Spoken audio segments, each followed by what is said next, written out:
O áudio que vocês vão ouvir agora é parte do podcast Xadrez Herbal.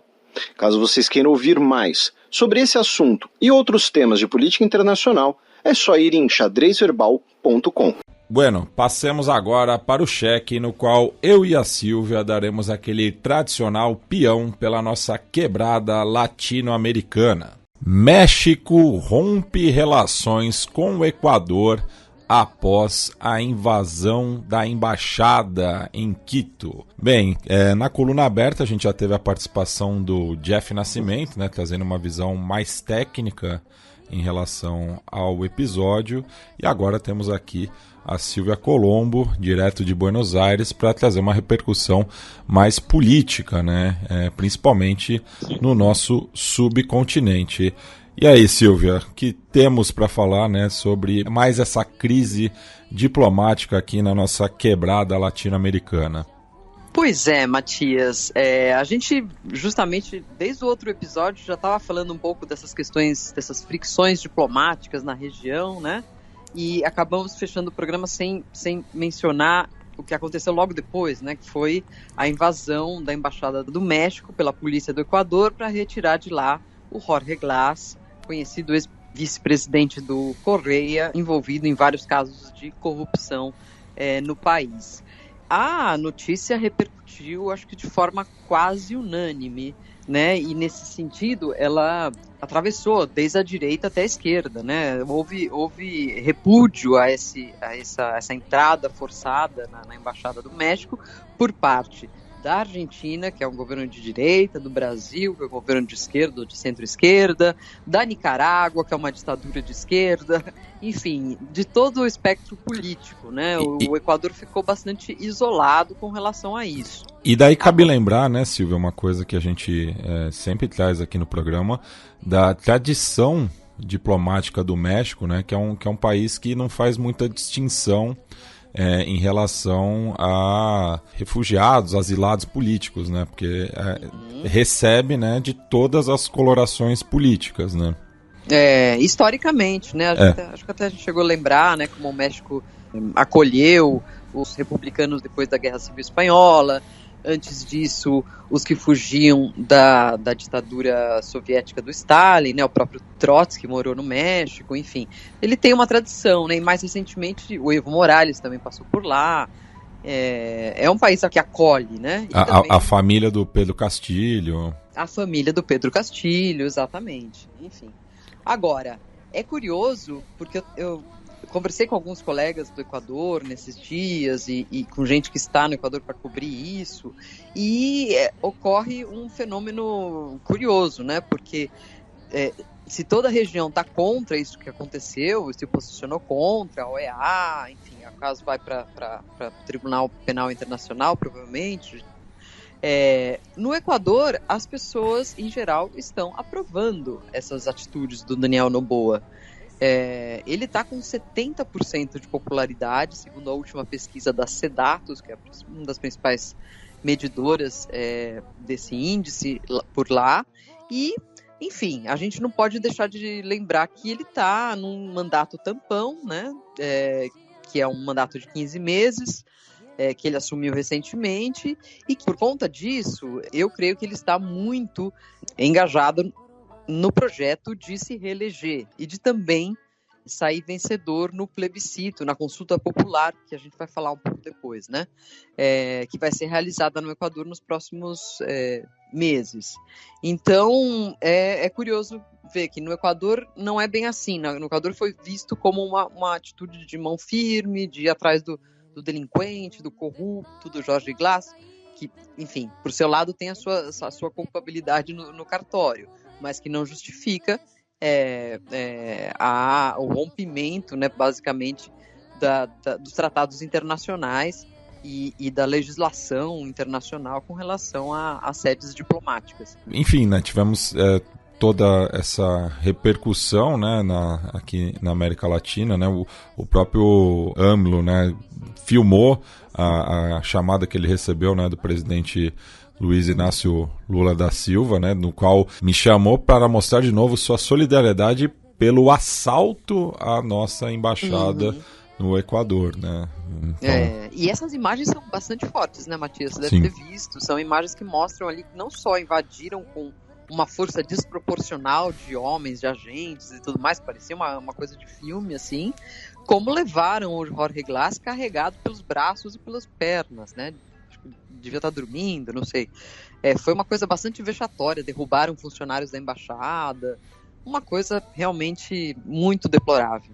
E daí o López Obrador também fez a acusação, né, de que o Equador invadiu a embaixada com um respaldo de outros governos, né? E daí não vai muito no que a gente está observando pela reação, né, da comunidade internacional, né? Mas ele aproveitou esse momento, até lembrando, né, que teremos eleições no México, né? Então, para o atual governo mexicano é importante, né, também capitalizar esse fato político, né? Porque daí está um embate justamente, né, entre os dois governos, né? Até porque a crise diplomática começou justamente com as declarações do López Obrador em relação ao Daniel Noboa, que daí passou, né, também pela expulsão, né, da embaixadora mexicana no Equador e escalou, né, até a invasão da embaixada. E ainda no Equador, né, teremos no próximo dia 21 de abril uma consulta popular e referendo, né, relacionado justamente ao projeto de reforma constitucional que permitirá, né, que as Forças Armadas participem, né, da segurança interna do país, né?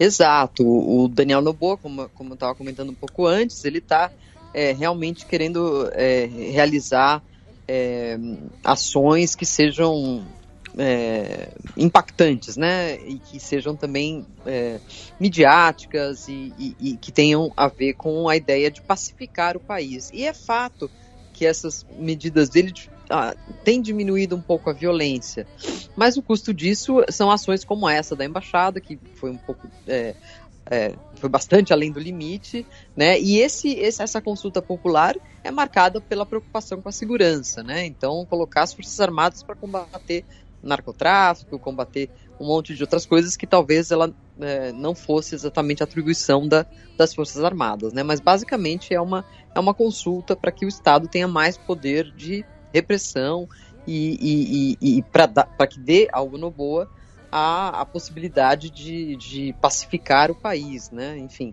há um custo que a gente ainda vai ter que ver qual enfim, me parece que isso aproxima um pouco o projeto dele ao projeto do Bukele em El Salvador. E lembrando que esse movimento começou justamente no governo do Guillermo Lasso, né? Mas como tem até uma certa, vamos dizer, continuidade nessa pauta específica, né? E que foi um dos motivos justamente, né, da crise diplomática com o López Obrador, ele acabou tocando em frente, né? Então, mas estava lendo aqui, né, são diversas perguntas, né, nessa consulta popular, né, mas que tem, né, justamente o papel, né, das Forças Armadas na segurança pública, né? Eu acho que ele precisa de resultados rápidos, né? E ele age como quem tem pressa, né? E está dando certo do ponto de vista da aprovação popular e da repercussão desses atos aí na sociedade.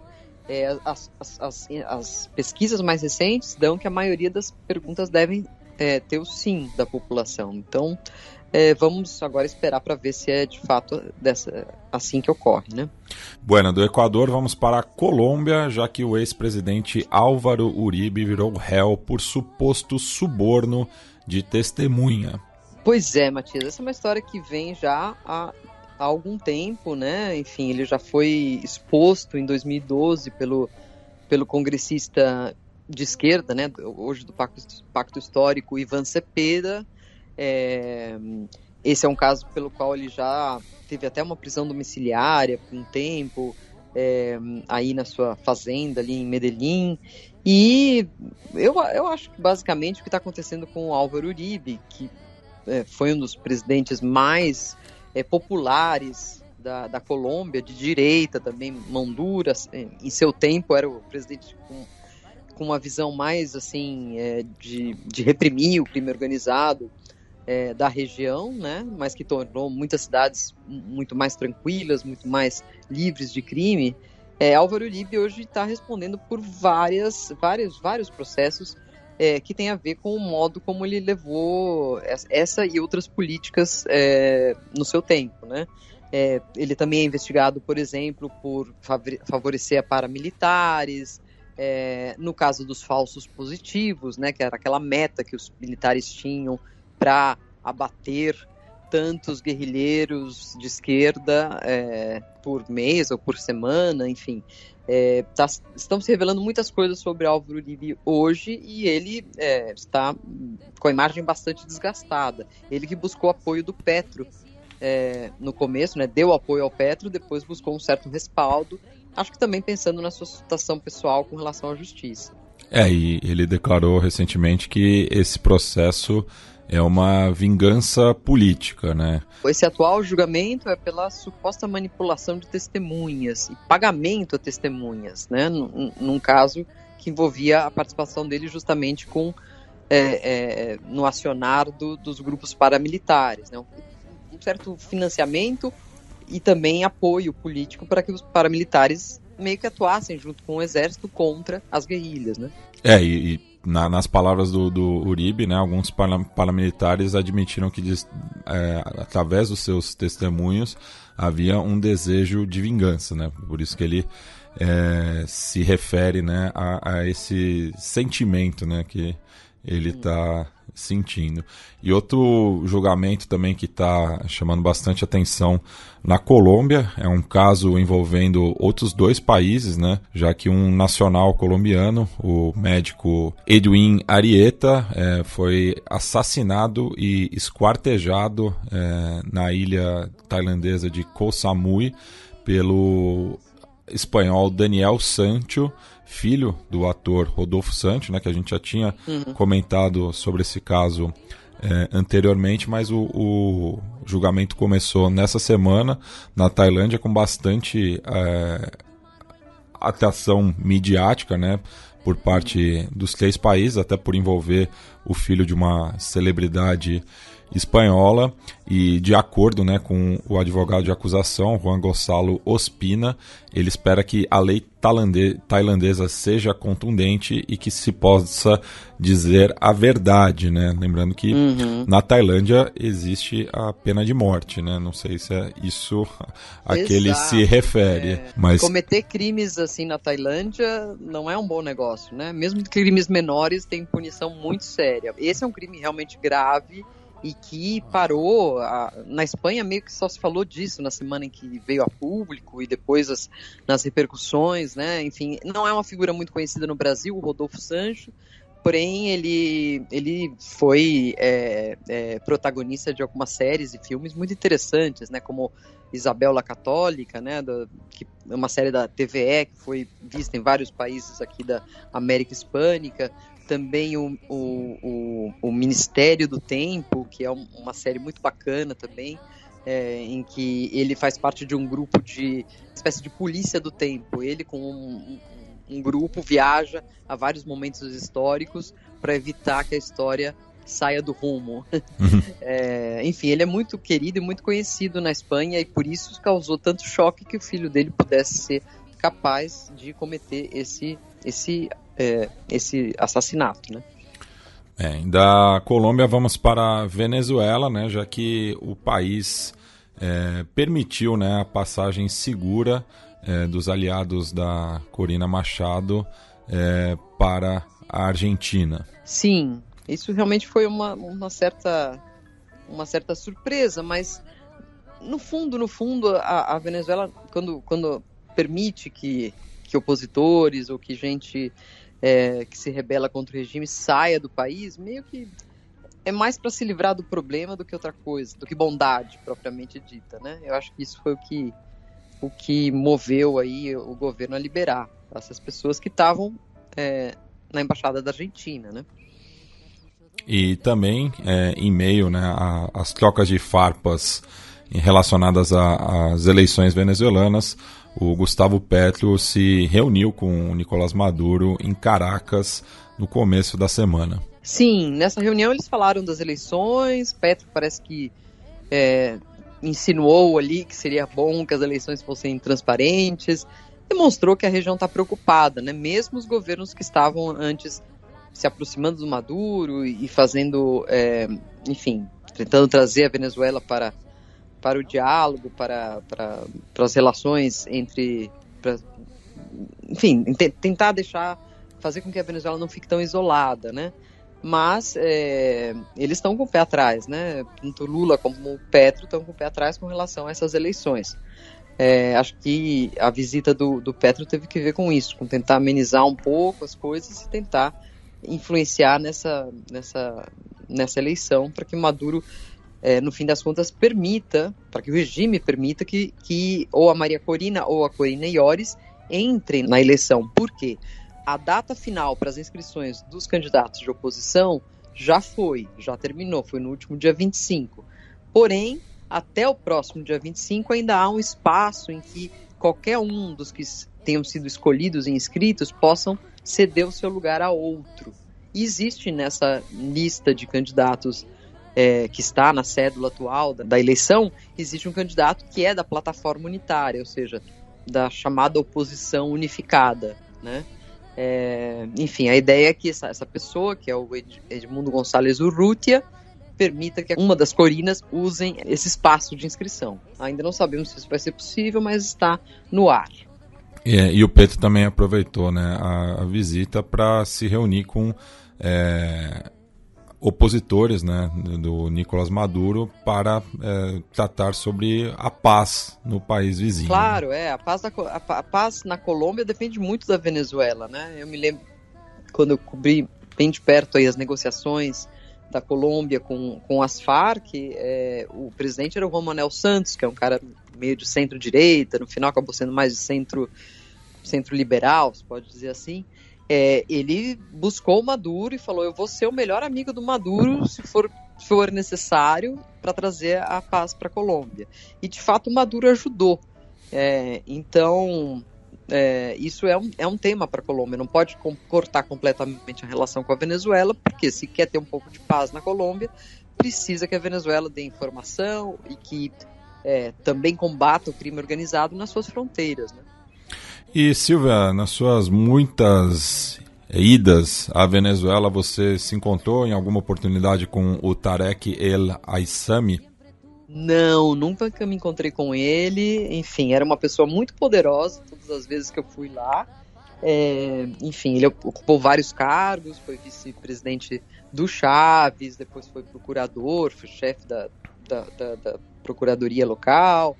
Enfim, ocupou vários cargos nessas duas gestões, digamos assim, né, Chaves e Maduro, e que agora caiu em desgraça, né? Quer contar aí o que aconteceu com ele? Ele acabou sendo preso, né, acusado de participar de um esquema de corrupção através de criptoativos, né? Ele que também foi ministro do petróleo, né, que é uma das principais pautas do país, e lembrando, né, que a própria Venezuela tentou, né, desenvolver a sua própria criptomoeda, né? Exatamente. E curioso com relação a ele é que, se não me engano, faz mais ou menos um ano, né, que ele se afastou do governo, foi envolvido ali numa espécie de purga, né, que foi feita no alto escalão do governo, em outros escalões, expulsando e prendendo vários políticos chavistas, e ele foi envolvido nisso, mas meio que foi dado olha, tudo bem, você vai para sua casa, não vai ser preso, nem nada, tal. Você é um amigo da revolução, Maduro e Tarek se abraçaram e tudo mais. Mas a questão é que ele é um arquivo vivo de todas as coisas boas e más que foram feitas por Maduro. Não é uma pessoa assim que o regime pudesse deixar de olhar, de deixar os olhos em cima, né? E muito menos poderia sair da Venezuela e sair falando ou ir para os Estados Unidos, tal. E se dizia na época, ou ele vai aparecer morto, ou ele vai voltar a ser amigo do governo, ou ele vai ser preso. E não deu outra, ele foi preso, assim como outros ex-presidentes da PDVSA. Bueno, ainda tratando da principal manchete do Peru, na semana passada, a presidenta Dina Boluarte diz ter devolvido os relógios e que haviam sido emprestados por um amigo, né? Quem nunca emprestou uma coleção de Rolex para o outro, né?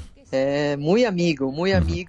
No caso, a pessoa que foi tão bondosa com a Dina Boluarte é o Wilfredo Oscorima, governador da província de Ayacucho, se não me equivoco. Isso.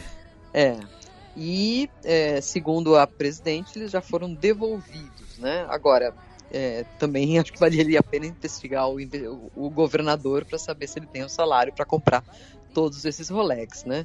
E houve também uma entrevista aí, uma coletiva, que a Dina Boluarte fez, na qual, não sei se chegou a assistir, ela diz que a maioria das joias que foram apresentadas como joias de marca eram de marcas muito mais populares, assim. Ela chegou a levar as caixinhas, a caixinha do bracelete, a caixinha dos anéis, e falando, olha só, disseram que é Cartier, não é da Unique, não sei, Único, não sei, umas marcas que existem no Peru e que são bastante mais acessíveis. Enfim, a gente, na verdade, avalia isso como um episódio vergonhoso para a política peruana e que expõe essa fragmentação, essa instabilidade, enfim, na qual o país está nas mãos, né? O país está nas mãos de um Congresso e um executivo muito frágeis, né? E que geram esse tipo de intrigas, né? Bem, do Peru, passamos aqui para o Brasil com uma notícia relacionada à nossa política externa, já que no começo da semana a Agência Brasileira de Inteligência identificou um espião da Rússia que atuava na embaixada do país em Brasília, né? E, de acordo com informações, ele já deixou o país, né? E Moscou não comentou. Até porque não é do feitio, né? Claro. Bem, agora a gente vai para a Argentina, onde a Silvia se encontra, começando com uma notícia de que o país recebeu 22 mil repelentes doados do México. Exatamente. Na falta de uma política nacional de saúde para atacar a dengue, né? Enfim, que foi inclusive admitida pelo presidente, pelo seu porta-voz e toda a equipe de saúde, porque creem que o mosquito agora deve desaparecer, afinal já estamos meados do outono e a temperatura começa a cair.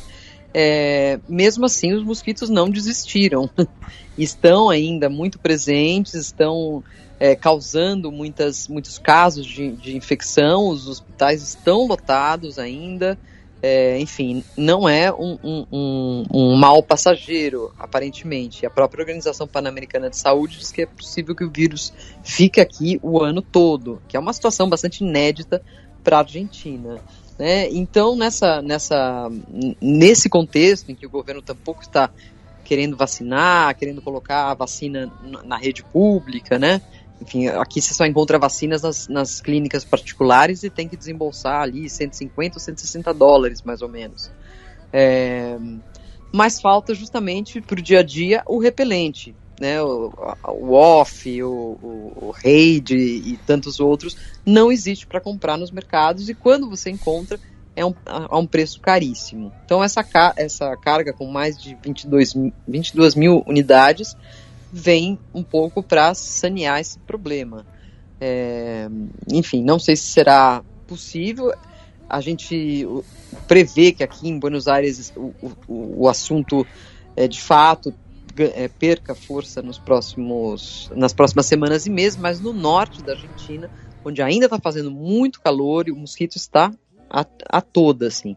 E, enfim, essa semana, inclusive, eu conversei com o porta-voz do Milei, para uma matéria que vai sair nos próximos dias, e ele disse que a questão da não vacinação na Argentina tem a ver com uma ideia de que a vacina não mostrou ainda totalmente a sua eficácia, que não vai adiantar vacinar neste ano, porque o surto de dengue já terá passado, quando a vacina vai começar a fazer efeito nas pessoas, e que, portanto, não está dando as costas para a dengue. É um pouco o que a população em geral sente, né?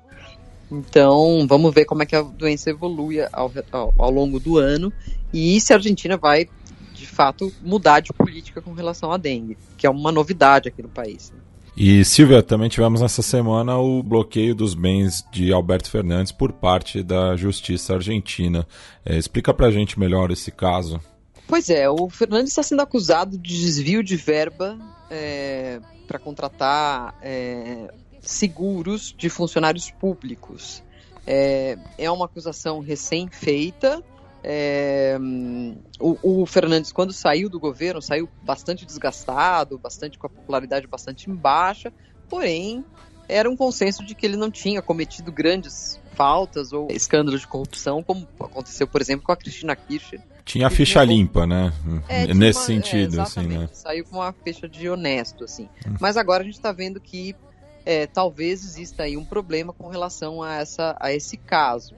Fernandes diz que a acusação é falsa e que, enfim, não reconhece isso, né? Enfim, abriu as suas declarações juramentadas, tentou mostrar que ele e sua família não enriqueceram durante esse período.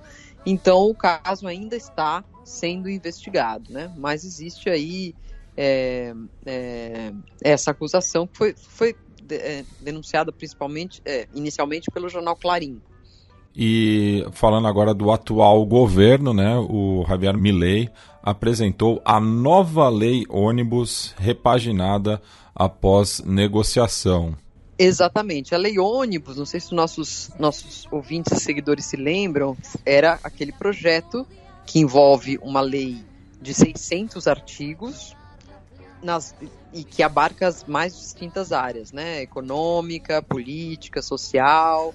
Ela é uma lei que permite derrubar obstáculos para privatizar empresas públicas como aerolíneas, como o Banco de la Nación e outras.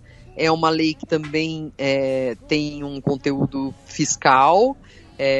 Foi retirado dela a reforma trabalhista, vai ser negociada à parte, porque isso causa muita fricção com os sindicatos.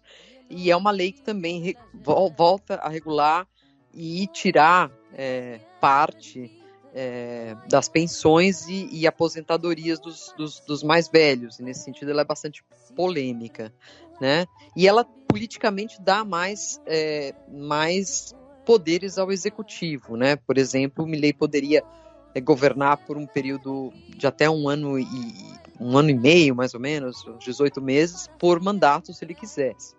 Então, dá esse tipo de instrumentos para ele. A questão é se isso vai ser aprovado ou não.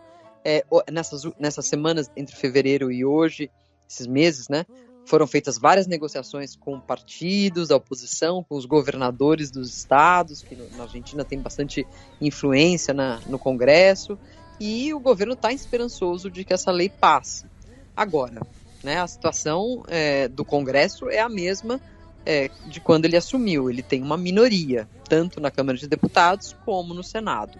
Então essa vai ser mais um desafio para o Milei, que está bem de popularidade, está bem com a população, mas está isolado politicamente.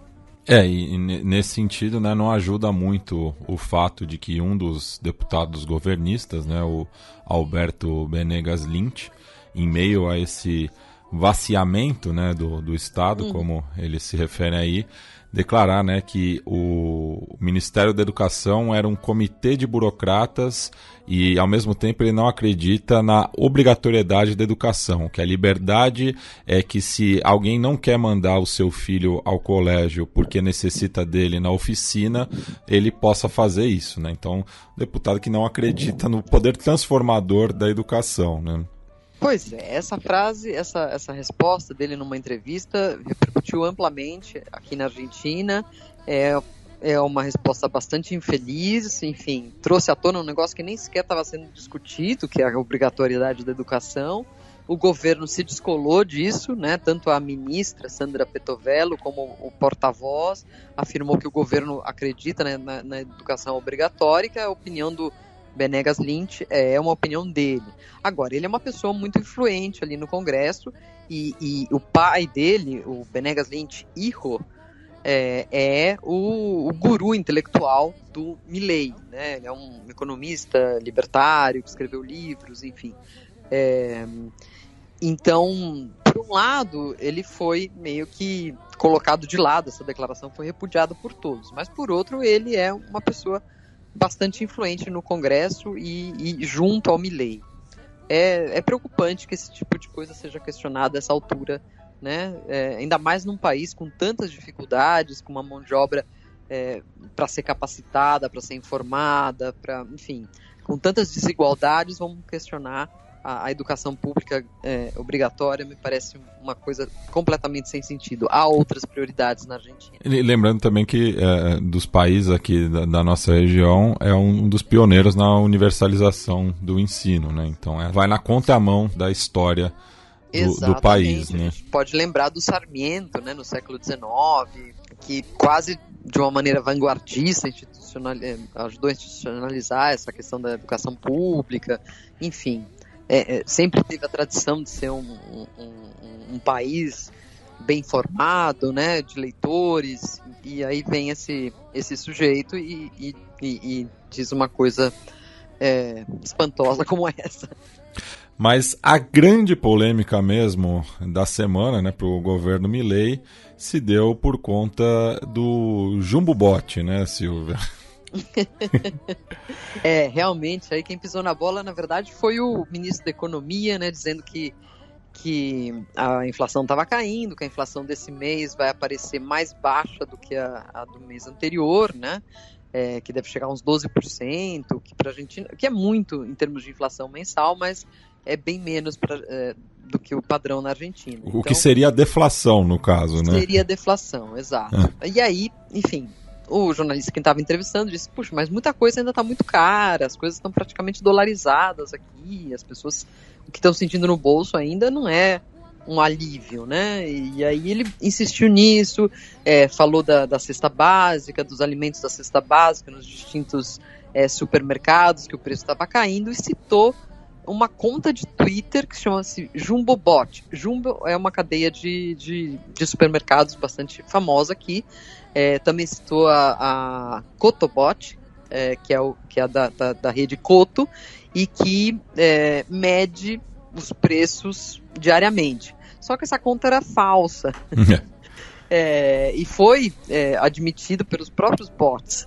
Eles escreveram, né? Essa conta é um experimento social, nunca analisou preços, nem existiu nenhum bot que seguisse os produtos do Jumbo.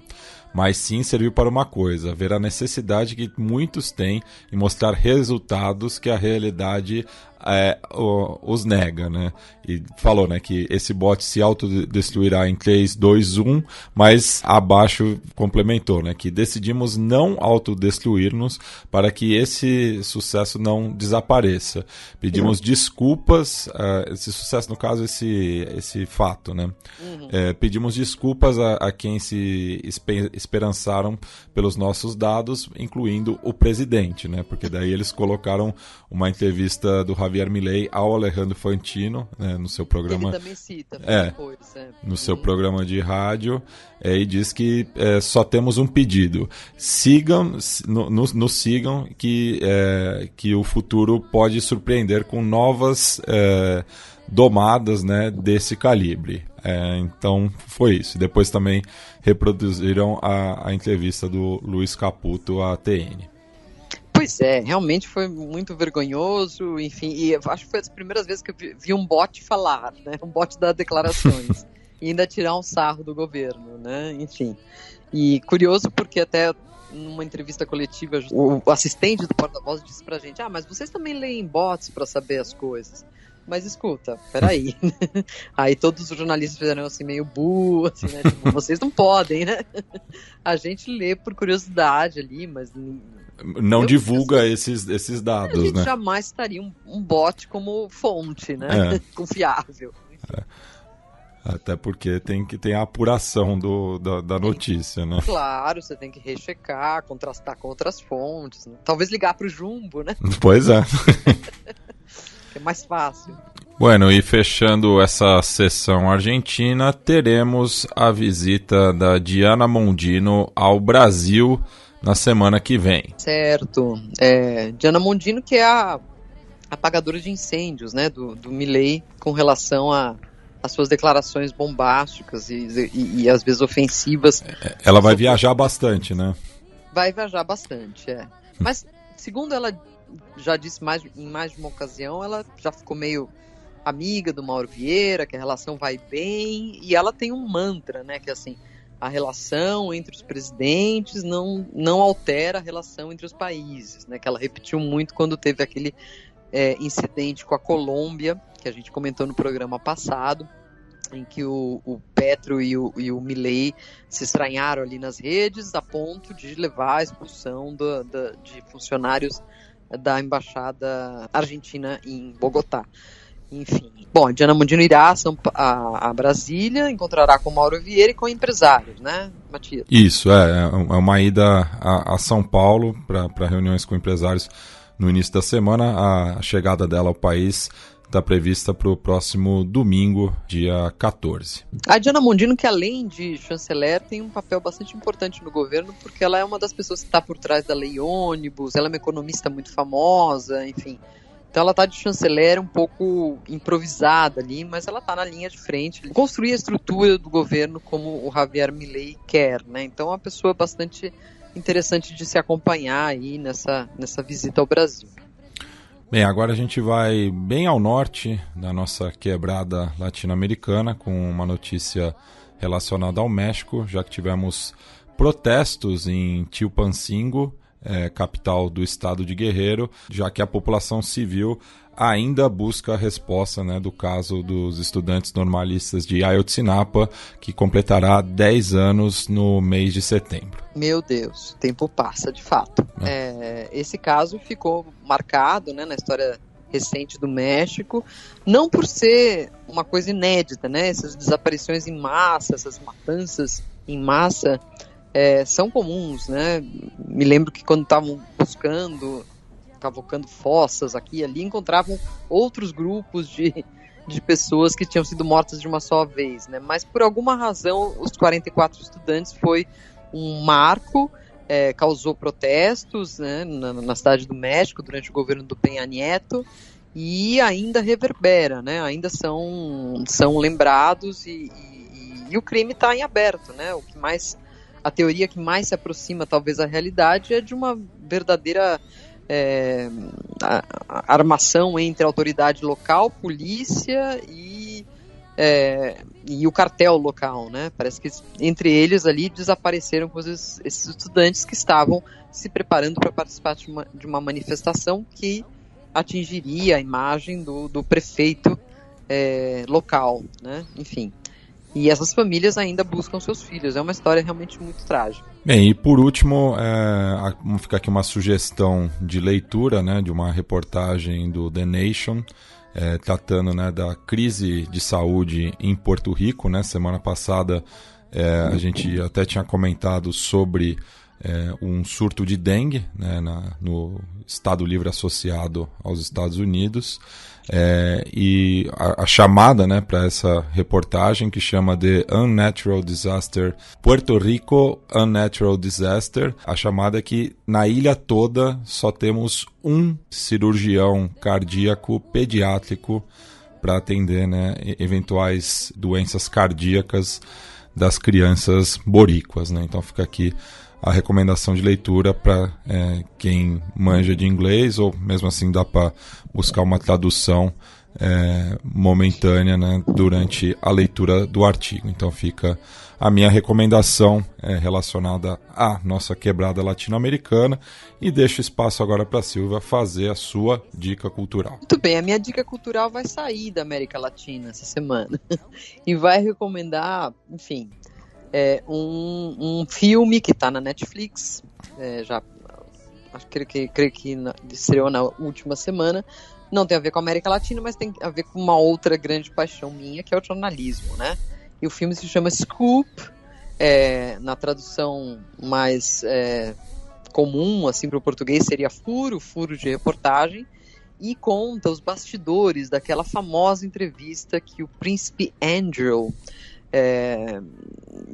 amigo do abusador sexual Jeffrey Epstein, deu para a BBC, na qual ele tinha a intenção de mostrar o seu lado da história, dizer que ele não tinha nada a ver com os crimes sexuais pelos quais o Epstein havia sido condenado, foi preso e se suicidou na prisão, mas ele acabou se auto-enforcando, cometendo vários sincericídios durante a entrevista.